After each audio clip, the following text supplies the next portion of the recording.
If I told my actual story, it'd probably take 3 hours. I could give you the condensed version. I came to China, as I said, basically just hoping to work. I came here, I didn't get a Z visa right away. They actually had me working on an F visa, which is illegal. They also wouldn't give me my TOEFL certificate, which I technically need to get my foreign expert certificate and residence permit. And they haven't paid me my full salary, which is fun trying to live off 4,000 yuan a month, if that. Sometimes I only got paid 3,000. That's almost impossible, but apparently I can do it. And they just moved me from one city to another with no leeway and lying to me. Basically saying, oh, you're only going to substitute in Shenzhen. And then when I get here, oh, sorry, but we're going to move you there because we don't like the government in Hunan and they don't like us and won't give us what we want because they don't want to be bribed. I'm like, oh, really? Somebody who doesn't want to be bribed. Apparently they exist. And so now I'm in Shenzhen trying to figure out what I'm going to do for the next 2 months. One time in Guangzhou, I went there. I was on the subway, just like chilling or whatever. I get in the subway. Right before I'm getting in the subway, I'm standing outside of it. Subway's coming. Chinese guy starts talking to me, and he's just like, blah, blah, blah, blah. And I'm like what? I'm like, Shimo? And he's like, blah, blah, blah, blah. And I'm like Tingbudong. I don't understand. And he's like, oh, blah, blah, blah, blah, means like hello. And it was just like some random like African dialect, and I'm like, I'm from America. And he's just like, oh, and he just like walked away. When I first got here, I was like, just looking for. I wasn't in a school yet, so I had this free time to myself, and I was looking for any kind of like other gigs that I could do, anything interesting. So I was answering an ad to go to a place, but they gave me directions. And I don't know why I thought that I could follow directions in China. Because it seems simple enough. Take the subway, you go here. But then, you don't realize that when you get there, all the signs and everything might be in Chinese characters. Not even pinyin, where you can be able to, to like pronounce it, So you might just be in a place and really not be able to like describe any kind of landmark to anyone. So when I got out of the subway, I realized, I tried to like, follow. She told me, like, go this way. You're going to see this street or whatever, turn right. I didn't know that when she said this street, the streets don't have street signs on every corner where I could even be able to figure out that this is what it is. So I'm just in the neighborhood like, oh, Lord. So I'm on the phone with a lady trying to, now I don't even know how to describe to her where I'm at. I'm like, I see a police station. Apparently there are 5 in the neighborhood. So, So I was on the phone with her. She's like, okay, is there somebody, like a passerby, that I can give the phone to that she can speak to in Chinese that can kind of direct me? I'm like, oh, good solution. There was a lady like selling bananas, like just a banana lady just sitting there, just like an old village lady, so cute. And I gave her the phone. And there, she's talking, pointing, I have no idea what's going on, but she's just smiling.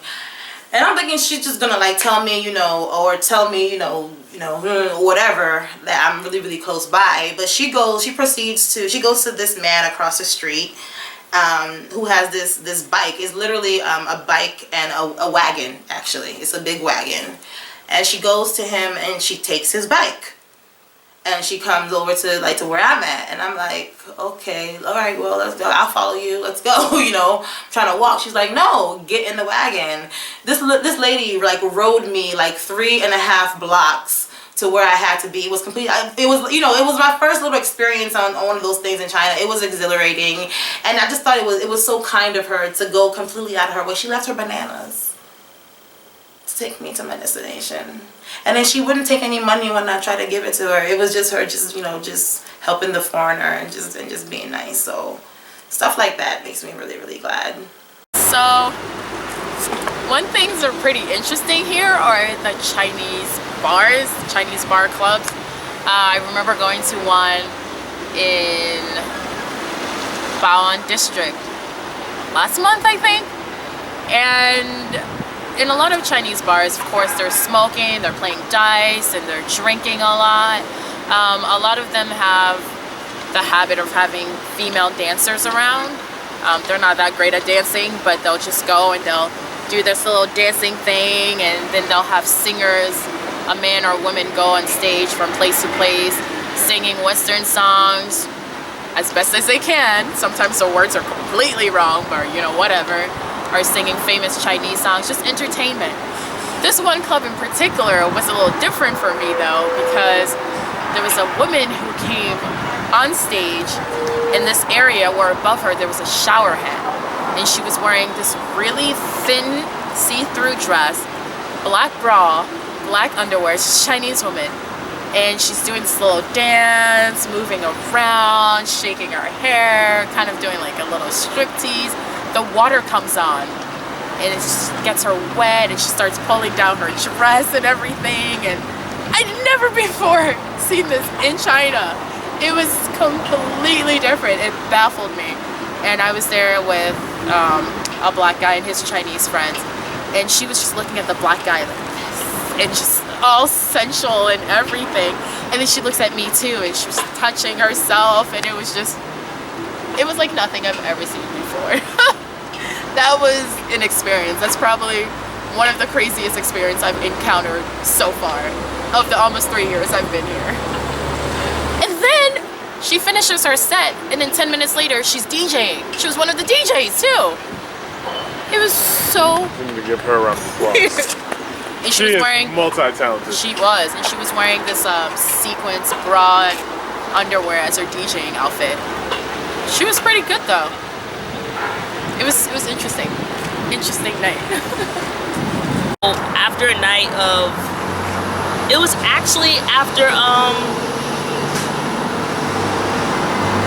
the night, it was like Hawa. I went to Hawa, and me and all my friends, we were drinking, and we went back to one of my friend's school, went to the 7-Eleven, got some beer. One of my friends wanted to use the restroom, so she goes to the restroom, but she puts her purse down, and like the Chinese people in the area, I guess, took her purse. So when she got out of the restroom, she was like, "Where's my purse? Where's my purse? Where's my purse? I can't find my purse." And I'm like, "Who has her purse?" Like, I'm just popping off at everyone. No one knows where the purse is. Next thing you know, they're like, the purse is all the way over there. Like, so imagine if you put the purse down at the door of the restroom. The next thing you know, your purse is in the front of the store behind the bar. Someone moved the purse. So I got in the guy's face, and I'm like yelling at him, like, "Why did you move her purse?" While she's checking her purse to make sure everything's in there. Because that's just unacceptable. So, you know, it gets a little bit like physical, and like the guy, he karate chopped me in the neck, pushed him down. Yeah, a real China experience. I got karate chopped in the neck, right? So the guy karate chops me in the neck. Next thing you know, I push him down, slap him. We're tussling, like, on the floor. We fall. We end up walking back to the school, like, we're leaving. Guys, "I'm calling the police. That's not how he sounded. He's like, "I'm calling the police. I'm calling the police." And me and my friend are walking away. The guy throws like a water, you know, the big like liter water bottles full of water, throws it at my head, like dead on, like, oh my god. And my friend's like, "Keep walking, keep walking." Get back to the school. We brush it off. We're laying on the soccer field because it was like we're fine. We're laying on the soccer field, just talking, looking at the stars. Next thing you know, we look over. There's like a mob of like 3 Chinese policemen and the Chinese dude. So we run inside the house. They're banging on the door. The guy's like, "I want you to go to jail. You're going to jail." We're like, "What? For what? Like, you took my friend's purse. Like, what are you talking about?" And like whatever he was saying in Chinese, like no one spoke English. So whatever he was saying to the police officer in Chinese made the police officer feel like we had done something wrong enough to go to jail. So it came to the point where the guy asked us if we had weapons. The security guard's asking us if we had weapons. We're like, "No." The guy's like pointing at our pants, like, "Take off your pants because we don't believe you." So me and my friend had to take off our pants to show them that we didn't have weapons. Next thing you know, we're just like saying, "I'm sorry." My friend's like boohoo crying. I'm just like, this is so crazy. Neighbors are coming down from the area. Like at one point we were like on our knees, like just like pretty much pleading to not take us to jail. Like every time, like we would just sit still and not do anything, they would try to grab us and take us to jail. We couldn't get in touch with any of our teachers. No one from CTOC was of any help at all. Even to this day, the program director, no one. I've reached out to several people, my coordinator, everyone. No one has reached out and been like, what happened? If so, if like one girl did a lousy attempt at that days later to see if we were okay, but thankfully one of my friend's co-workers from Long Gong drove all the way out to come get us in Lohu. It was about an hour out, and she like called the chief of police and like did stuff. All this took place around 12 a.m. We didn't get back to Long Gong until 9. Just like we tried to bribe the guy with money, like, take the money, bro, like just leave us alone, we don't want to go to jail. He was like, no, I want you to go, like pointing at, you know how the windows have bars on the ones, like, I want you, like pointing at, like he wanted us behind bars or whatever. So that happened. Okay. So yeah, I'm on my school basketball team, and we made it to the championship game. But for some reason, they didn't want to put me in the game in the championship. I don't know if it was because I'm American, because I'm black, or whatever. Probably because of both. They just felt that I didn't, play Chinese basketball, which I know I don't. I'm from America, I play Chinese basketball. But when I come in, I make an impact. At least score like 8 to 10 points. So we in the championship game, down by 4, and like they looking at, the coach looking at me, I'm looking at the coach and the boss, and he's just like, not putting me in the game. We end up losing, and all the players was mad at him. I was like, I guess it's China, but you can't say nothing because he's the boss, and that's like the Chinese hierarchy, I guess. I know. I think for Americans it's very different, the whole where you're originally from, but in England, especially like Europe, we guard it really close to us, like where we're from originally. And I'm originally from Jamaica. My dad's born in Jamaica, though I'm bred and born in Britain, so I'm British Jamaican. So when they were like, oh, so why are you black? Like my high school students in school, and they were like, oh, but you're with your friend, she's white, you're black, why are you black? I said, oh, my dad is from Jamaica. And this was in 2012, so this was just after the Olympics. And it was like, as I said, Ya Mei Jia, which is Jamaica in Chinese. And they were like, oh, Usain Bolt. I was like, yes, I felt so proud. That was like the proudest moment. I was like, oh my goodness, Usain Bolt. That's just like, that was good. But my husband was here at the time, and he told me that he took our son down to the second floor garden to play. So they were playing with the ball, and another child came along and was playing with the ball too. But I guess Simeon was just in a bad mood that day or something.